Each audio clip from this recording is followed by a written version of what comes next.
안녕하십니까. 사주명가 신과 함께 정인권 법사입니다. 우리가 새해가 되면 많은 분들이 점을 보러 가시거나 사주풀이를 하러 가시거나 내가 새해에는 어떤 방향으로 갈지 좀 좋게 잘 풀릴 수 있을지 궁금해 하시는 분들이 많이 계십니다. 그래서 점집이나 철학관 이런 데를 많이들 찾으시죠. 근데 대체적으로 보면 많은 분들이 이런 결과가 많이 나옵니다. 어떤 결과냐 하면요, 뭐 미신으로 치부해버린다든지 그냥 재미로 보는 거야 정도로 끝낸다라든지 아니면은 에이 다 틀리네 라든지 괜히 돈만 버렸다 뭐 이런 결과들이 대부분입니다. 그래서 이 부분에 대해서 왜 점을 보러 가거나 사주풀이를 하러 갔을 때 왜 안 맞는 것 같고 뭔가 미신 같고 뭔가 잘못된 것 같고 돈만 아깝다 생각되는지 이 부분에 대해서 자세하게 한번 알려드리도록 하겠습니다. 많은 분들이 이런 얘기를 합니다. 사주풀이를 하러 갔는데 하나도 안 맞는 것 같다, 뭐 내가 살아온 과정이랑도 틀린 것 같고 앞으로의 길도 잘못 짚어주는 것 같더라, 아니면은 또 점집을 가서 점을 봤는데 뭔가 다 엉터리 같다, 안 맞는다, 알아서 딱딱 맞춰주길 바라고 뭔가 영검함을 보러 갔는데 그런 게 아니더라, 좀 틀리는 것 같더라, 이런 얘기 정말 많이 하시죠. 그런데 제가 봤을 때는요, 그분들이 많은 점집이나 역학원 이런 데를 다녀봤을 때 틀리다, 잘못 본다 이렇게 얘기하는 거는 그분들의 문제인 거예요. 정말 냉정하게 판단하자면 그분들 다녀가신 손님분들이 준비가 안 돼 있었던 겁니다. 물론 다 그런 건 아니지만 정말 상당수의 많은 분들이, 저도 뭐 상담을 하고 많은 분들을 만나지만 정말 대다수의 많은 분들이 이런 점을 보거나 사주풀이를 했을 때 맞을 수 없는 상태로 방문을 하십니다. 정말 그런 경우가 가장 많아요. 여러분들이 점을 보러 가시거나 사주풀이를 하러 가셨을 때 가장 착각하는 부분이 한 가지가 있습니다. 이런 점사를 보거나 사주풀이를 하는 거는요, 무언가를 미지의 수를 맞히는 그런 맞히는 기술이 아닙니다. 그럼에도 많은 분들이 상담을 하러 올 때는 대부분 그렇습니다. 어디 얼마나 한번 잘 맞히나 보자 이런 생각을 속으로 가지고 옵니다. 본인에 대한 삶의 내용은 거의 오픈을 하지 않고 꼭꼭 숨긴 채 어디 한번 맞춰봐라, 그러면 내가 꼭 믿을게, 이런 마음으로 옵니다. 이거는요, 이미 상담 시작 전부터 반응 틀어지고 시작을 하는 겁니다. 사주풀이를 한다거나 점을 보는 거는 무슨 시험을 보는 게 아니고 여러분의 앞길에 대한 방향성을 제시해주는 내비게이션 같은 역할을 하는 겁니다. 물론 아시는 분들은 아시겠지만은 사주풀이를 함에 있어서도 레정법이라는 게 있습니다. 이 사람이 어떤 이유로 무엇 때문에 방문을 했는지 알아맞히는 그런 게 있어요. 또 점을 보는 입장에서도 점사를 보기 이전에 기도를 올리고 점을 보기 때문에 어떤 목적을 가지고 어떤 방향성 때문에 찾아왔는지 다 들여다볼 수 있습니다. 하지만 상담을 원하는 손님분들은 뭔가 쪽집게처럼 딱딱 뽑아내는 걸 좋아합니다. 근데 그렇게 맞추려면 시간도 많이 걸리고 또 정확도도 많이 떨어집니다. 그런 불필요한 시간을 가져가느니 무슨 일로 오셨어요? 어떤 게 궁금하십니까? 라고 물어보면 본인이 대답해주면 훨씬 빠른 길을 갈 수 있는 거예요. 근데 그거를 네가 어디까지 보나 보자, 알아맞혀봐라 이러면 쓸데없는 불필요한 시간을 낭비하게 되는 겁니다. 상담 시간은 한정적인데 본인 사주를 다 들여다보거나 아니면 또 점사를 보면서 본인에 대해서 점사를 보기에도 바쁜 시간에 이런 부분까지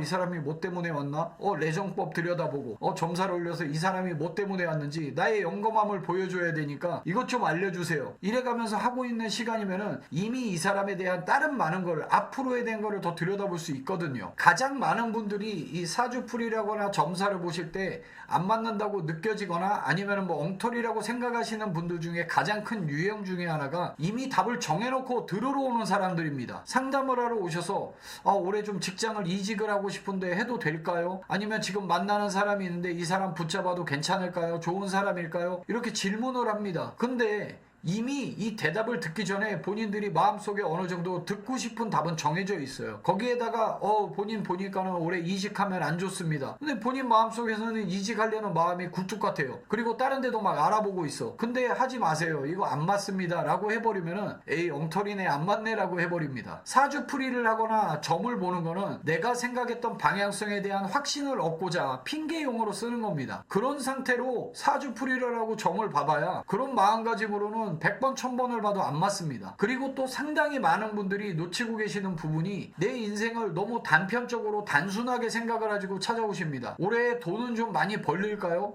올해 뭐 연애운이 괜찮을까요? 결혼은 좀 할 수 있을까요? 너무 단순한 질문입니다. 내 스스로를 너무 단순화시킨 거예요. 이 사람에 대해서 상담을 하러 오신 분에 대해서 인생에 대한 방향성, 그리고 그 와중에 올해 어떤 방향으로 흘러갈 것인지에 대한 길을 잡아주는 건데 올해 좀 돈은 좀 벌릴까요? 벌릴까요? 그냥 너무 일편적입니다. 전체의 흐름과 맥락에서 또 올해 어떤 방향성으로 가야 되는지를 봐야지 그 중에 돈은 좀 벌릴까요? 딱 한 조각만 띄워놓고 보면은 이것 또한 마찬가지입니다. 절대 잘 맞을 수가 없어요. 전체적인 분위기에서 어떤 방향성으로 흘러갈 것이고 무사무탈하게 잘 갈 것이고 이런 와중에서 내가 어느 만큼 벌릴 것이고 어느 정도 안정을 취할 수 있다라는 걸 찾아야지 그냥 좀 돈은 좀 벌릴까요? 그렇게 단답형으로 물어봤을 때 예, 괜찮을 것 같습니다 라고 얘기를 해요. 근데 이 사람은 1년이 지난 다음에 보니까 내가 원하는 만큼 흡족한 만큼 돈이 안 벌렸어. 그러면 에이 엉터리네 이래버리고 마는 겁니다. 이런 건 사주풀이의 문제나 뭐 점사 보는 이 문제가 아닙니다. 본인들이 상담하시는 분들이 접근하는 방식 자체가 다른 겁니다. 이거는 뭐 틀렸다고 할 수는 없지만은 그렇게 일부분만 가지고 접근하는 거는 접근 방식이 잘못됐다 이렇게 보는 겁니다. 그리고 가장 문제가 되는 분들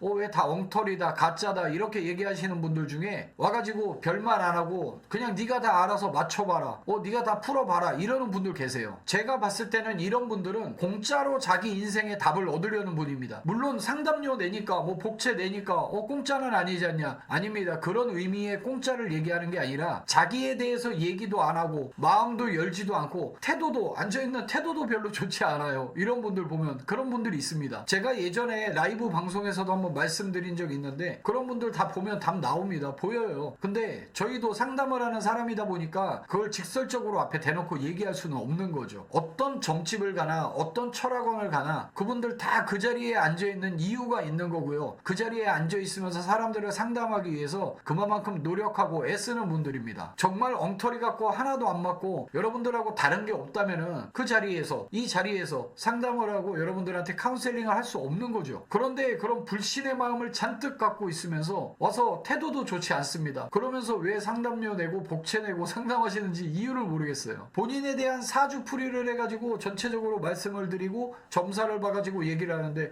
그건 아닌 것 같은데요? 이건 왜 안 맞죠? 저건 왜 안 맞죠? 본인이 벌써 이미 닫고 있고 이 방향성이라는 거를 다르게 생각하고 와서 있으면서 내가 생각한 거 내가 바라는 거 이게 아니기 때문에 이건 안 맞는데 저건 틀린데 이건 뭐지? 이렇게 생각하는 겁니다. 솔직히 그런 분들한테는 이거는 맞아도 안 맞은 겁니다. 뭔가를 맞히고 안 맞히고의 문제는 아니지만 이분들이 원하는 답이 있거든요. 아무리 좋은 방향성을 제시해주고 꼭 필요한 얘기를 해줘도 잘 안 믿습니다. 근데 그런 반면에 처음에는 좀 긴가민가 했는데 나중에 흐름을 보니까 1년이 지나고 그때 얘기했던 게 이런 부분들이 맞아 들어가더라 하면서 신뢰를 갖는 그런 분들도 많이 계세요. 근데 이런 분들은 상담을 하다 보면 느껴지는 게 있어요. 당장 눈앞에 거 좋다 안 좋다를 급하게 결정하지 않습니다. 대신에 천천히 시간을 두고 흐름을 봅니다. 이 사주풀이를 한다는 거 점사를 본다는 거 그냥 당장 눈앞에 거를 보는 게 아니라 1년 내내 이런 흐름과 분위기 방향성을 보는 거구나. 그래서 내가 조심할 건 이런 건 조심했어야 되는구나. 이런 게 좋다고 해서 이런 일이 생겼구나. 이렇게 좀 천천히 느긋하게 바라볼 수 있어야 됩니다. 결론적으로 이 새해가 되면 많은 분들이 점을 보시거나 사주풀이를 많이들 하시는데요. 내가 먼저 답을 정해놓고 그러고 나서 상담을 하면서 거기에 대한 위안이라든지 좀 확신, 보탬을 좀 하기 위해서 점을 보거나 사주풀이 하는 거는 아주 위험합니다. 왜? 할 필요가 없다라는 얘기죠. 마음을 열어놓고 본인의 얘기를 해가면서 받아들일 준비가 되어 있어야 됩니다. 제가 분명하게 짚어서 말씀드릴 수 있는 거는요. 그동안 점사를 보러 다니시거나 사주풀이를 하면서 뭔가 내가 잘 안 맞는다, 틀렸다, 엉터리다, 에이 이거 앞으로 보지 말아야지 이렇게 생각하셨던 분들 이거는 그 사주풀이라든지 점사가 틀렸다라고 보기는 힘들고 그분들이 접근하는 방식이라든지 본인들의 상태가 그 점사나 사주풀이랑 안 맞았을 가능성이 큽니다. 제가 상담을 많이 하면서 수도 없이 많은 사례들을 봐왔지만 특히 지금 이런 분들한테 보이는 특징이 있습니다. 같은 문제가 항상 반복됩니다. 거기다가 결국엔 어떠한 선택을 본인이 하고 결국엔 또 후회합니다. 신뢰를 하지 못하고 방향성에 대해서 받아들이질 못하기 때문에 이유 없이 막히는 구간들이 생겨요. 내가 봤던 사주풀이라든지 점사가 틀리고 잘못된 게 아니라 내가 받아들이는 데 있어서 문제가 있었구나. 내가 나를 전적으로 보여주고 오픈하지 않고 내 앞길에 대한 카운셀링을 맡겼었구나. 내가 접근 방식이 잘못됐구나 라는 생각을 하셔야 됩니다. 저는 여러분들에게 사주풀이라든지 점사를 믿으라고 강요하지 않습니다. 뭐 무조건 믿어야 된다, 이거 안 믿으면 큰일 납니다, 이런 얘기 하지 않습니다. 믿고 안 믿고는 여러분들의 선택이에요. 안 믿으셔도 돼요. 하지만 제가 금방 말씀드린 오늘 이 영상에서 말씀드린 것처럼 내가 접근하는 방식이라든지 태도를 좀 바꾸고 하시고 받아들일 준비가 되어 있을 때 점을 보거나 사주풀이를 하신다면 분명히 달라질 거라는 거는 확신할 수 있습니다. 내가 내 자신을 들여다봤을 때 나도 좀 그랬었던 것 같아. 나는 왜 안 맞았었을까? 내가 그런 자세였었나? 이런 생각이 지금 내 마음속에 드는 분들이라면 준비가 되신 겁니다. 이 영상을 보시는 분들도 내가 어떤 마음이었는지, 내가 어떤 접근 방식이었는지 한 번쯤 되새겨보시고 내 앞길에 대해서, 올해 방향성에 대해서 제대로 된 카운셀링을 받을 수 있는 상태였는지 한번 점검해 보시면 좋을 것 같습니다. 이번 영상은 여기까지입니다. 끝까지 봐주셔서 감사합니다.